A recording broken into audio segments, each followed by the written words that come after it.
বিশ্বাস করি এক বিন্দু রক্ত থেকে আমাদেরকে আল্লাহ সৃষ্টি করেছেন। চরাঞ্চলে একজন কৃষকের সন্তান থেকে দেশের সর্বোচ্চ বিদ্যাপীঠ ঢাকা বিশ্ববিদ্যালয়ের ছাত্রদের ভোটে নির্বাচিত করেছেন, সম্মানিত করেছেন।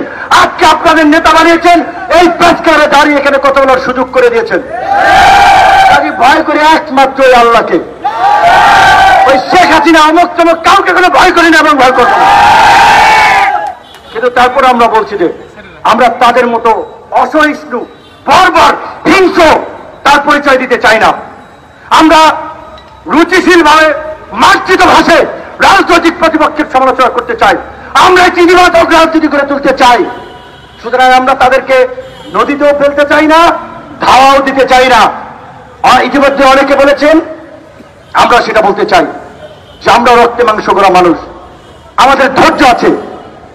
আজকে যে প্রোগ্রাম আমরা আয়োজন করেছি, আমাদের সেই জামালপুরের শেরপুরের পেশাজীবী অধিকার পরিষদের নেতা শহীদুল ইসলাম ভাইয়ের উপরে এই ছাত্রলীগের গুন্ডারা রাতের অন্ধকারে মার্কেট থেকে ফেরার পথে তার উপরে হামলা করেছে।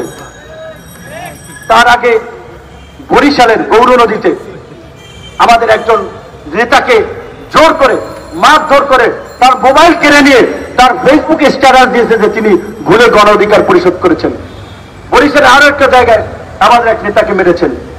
বিভিন্ন জায়গায় এবং বৃহস্পতিবার নিউজ অ্যান্ড পুরো নিউজ পেলে দেখলাম ঢাকা বিশ্ববিদ্যালয়ের 9 জন ছাত্রকে হল থেকে বের করে দিয়েছে।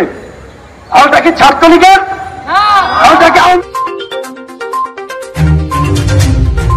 লীগের? ঢাকা বিশ্ববিদ্যালয়ের ছাত্রদেরকে বলবো, এই দুর্বৃত্তদের বিরুদ্ধে যদি রুখে দাঁড়াতে পারেন, ওরা ক্যাম্পাস ছেড়ে পালাবে।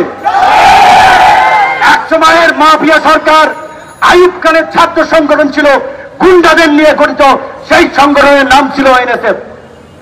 সেই এনএসএফ কে সাধারণ ছাত্ররা যখন ঐক্যবদ্ধ হয়েছে তাদেরকে পিটিয়ে ক্যাম্পাস থেকে বের করে দিয়েছে। আজকে ছাত্রলীগ যেই ভূমিকা অবতীর্ণ হয়েছে, সাধারণ ছাত্ররা একদিন তাদেরকে ক্যাম্পাস থেকে পিটিয়ে বের করে দেবে।